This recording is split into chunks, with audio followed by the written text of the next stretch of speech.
I think of this exhibit as a love letter to nature in Bermuda, told over a couple of hundred years by artists who loved different aspects and showed it in different ways. I put the exhibit together in 3 parts.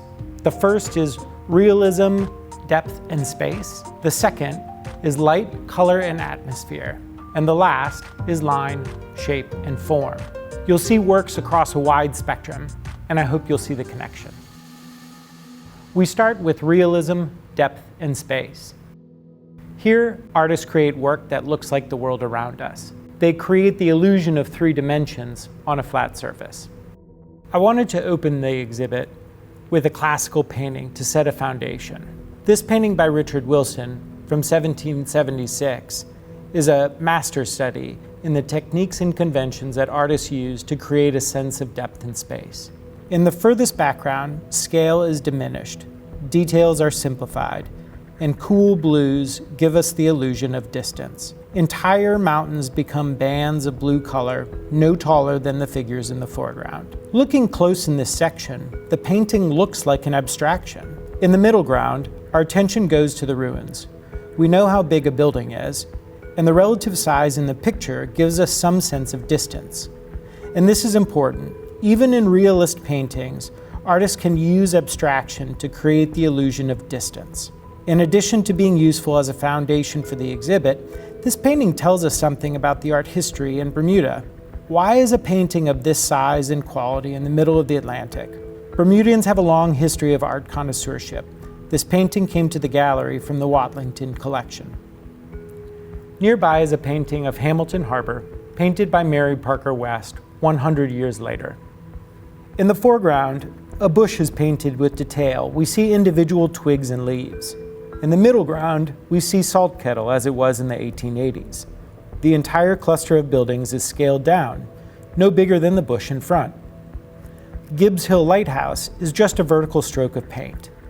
And in the distance, Southampton and Sandys are reduced to cool blue bands of color. This is the first known painting of Bermuda by an Academy-trained female artist. It also tells us something about Bermuda history. It is a primary source document of what Bermuda was like when the hills were covered by dark cedar forest instead of bright pastel houses. Jason Bereswell, a painter from Boston, returns to Bermuda every couple of years and spends a couple of weeks going all over the island and painting Bermuda's natural beauty. This large painting is highly realistic and uses techniques and conventions of scale and perspective. The artist really captures the local light and color, and even a sense of the breeze and the palms and clouds. It's peaceful, and yet there's perhaps some tension between nature and man. Nature wins with 95% of the canvas, but humans are still there. In the Bermuda roof, seen in the clearing at the left, and you could say man is present too in the well-tended garden. This painting, by Charles Lloyd Tucker, also uses traditional techniques and conventions. The road and the facade of the house on the right use one-point perspective, getting smaller into the distance towards a vanishing point. The trees in the background are blurred in cool blues and appear to recede. He also innovates. With the tree in the center of the canvas, rather than painting the leaves and branches over the blue of the sky, as would be typical, Tucker simply stops painting the sky, and the base painting, a sort of green and brown, is left to look like a tree. Tucker uses traditional conventions of realism and also leaves room for innovation and improvisation. This painting is also an opportunity to talk about art in Bermuda. Tucker was a prominent Black Bermudian artist in the 1950s, 60s, and into the 70s. He was an art instructor at the Berkeley Institute, and in 1952 he was one of the founding artists of the Bermuda Society of the Arts. This section of the exhibit also includes an example of photorealism, this small, extraordinary painting by the artist James Toogood, who comes back and visits Bermuda quite often. In this painting, Toogood uses precise perspective and scaling to give a sense of depth. Things simply and strictly get smaller and appear to recede into the distance. Astonishingly, objects don't really blur. Everything is in focus as if it were a photograph. You can count the shutters in the tiny houses. It is an astonishing accomplishment of realism in watercolor. The second section is light, color, and atmosphere. Here artists are inspired by nature's colors, moods, and fleeting moments. We begin to examine the spectrum from realism to abstraction, but the entire time we stay connected to nature. This section opens with a painting by the American Impressionist William Chadwick and a watercolor by the Bermudian artist Catherine Tucker. The Chadwick, painted in the early 1920s, depicts a Bermuda garden with dappled light. The artist uses perspective and conventions of near, middle, and background to depict depth of space.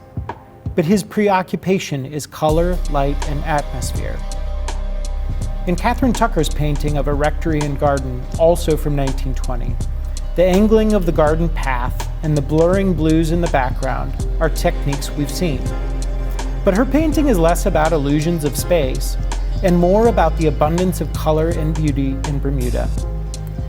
Catherine Tucker and her sister Ethel are interesting characters in Bermuda's history of art and tourism.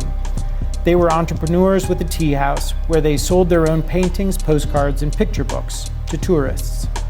And you can imagine how seeing a painting like this in January in London might inspire a return trip to Bermuda.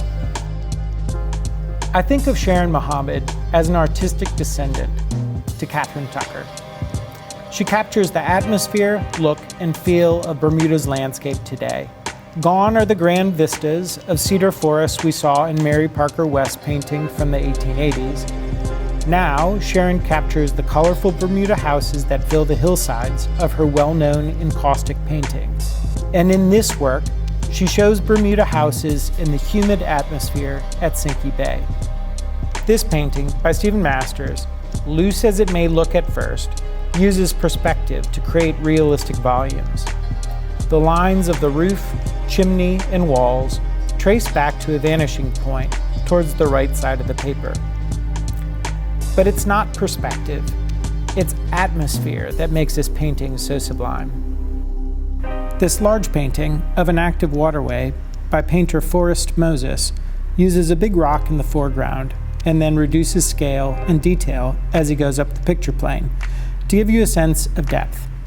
But the focus isn't in documenting the size of specific rocks and the length of the stream. Instead, we notice the action and sense of motion. An unexpected pairing of works comes next, with this painting by Ambrose Webster from 1916 and an abstract photograph by Teresa Kirby Smith made last year. Webster looks at Bermuda's garden and takes an unusual position. He doesn't give us a full garden scene the way Jason Bereswell did in the big painting we saw earlier. Instead, Webster sets up an easel with wind-whipped leaves taking up 2/3 of the canvas. And he paints a bird of paradise that almost seems like we could reach out and grab it. Hanging just below, and made 100 years later, is a photograph by Teresa Kirby Smith. She manipulates light in prisms and creates this abstract picture with colors and shapes that draw an uncanny parallel to Webster's flower. But Bermuda isn't all flowers and sunshine. The Spanish moss in Molly Godet's Devonshire Ghost, the moody blacks in Alicia Wankland's Tree, and the long shadows of Southlands in Michelle Smith's painting from 2012 capture Bermuda's darker and more mysterious places.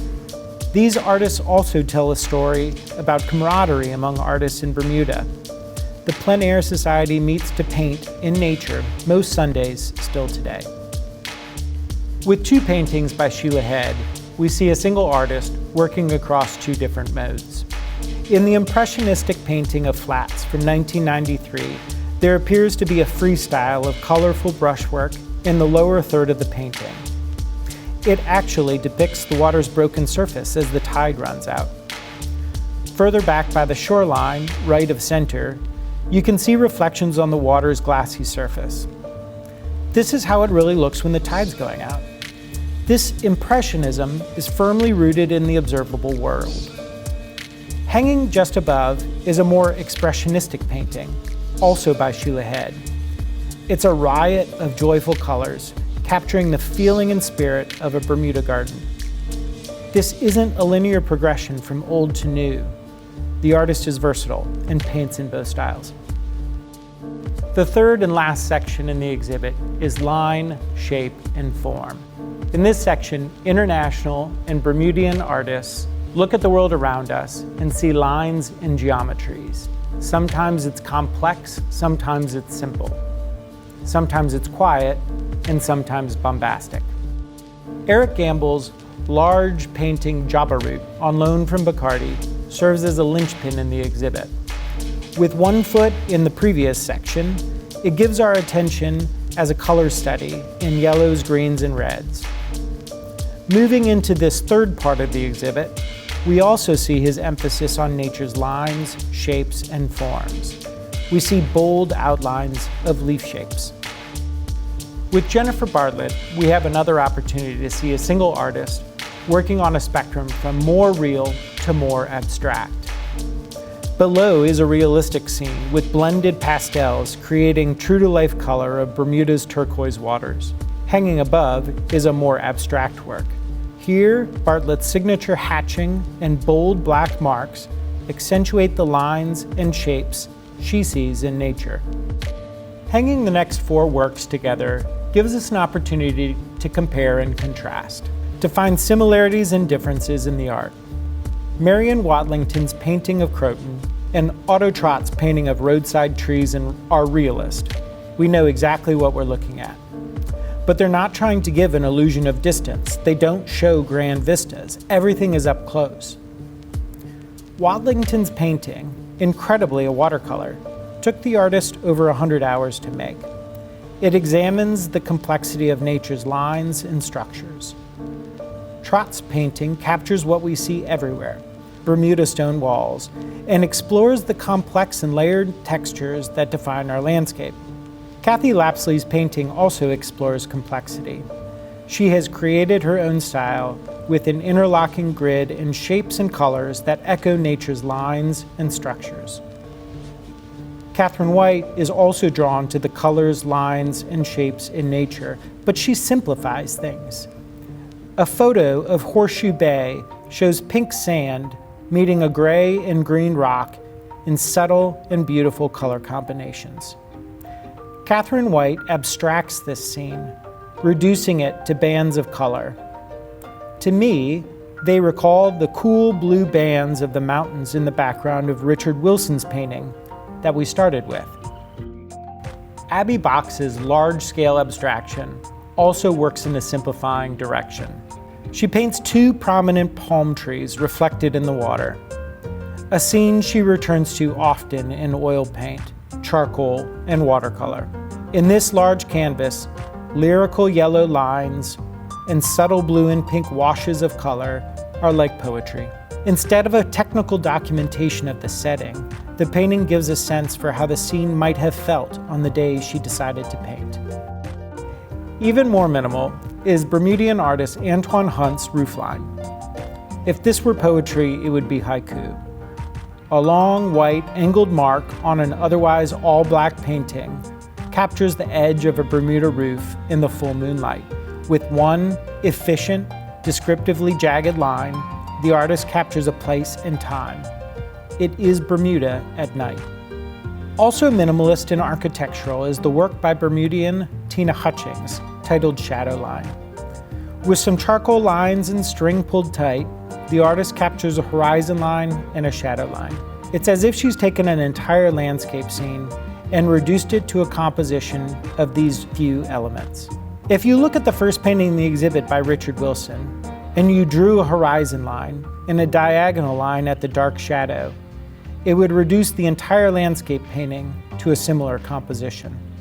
At the end of this exhibit is a composition by the Bermudian artist Stratton Hatfield. He makes concrete casts directly from leaves and puts them together to create a composition that mimics the complex layers we see in nature. There is no color. We're left with line, shape, and form. In a sense, it's a geometric abstraction, and in a sense, it couldn't be more real. It's cast directly from nature, and we see the real grain of the pickled pitch pine wood frame. It comes full circle. It's both realistic and abstract.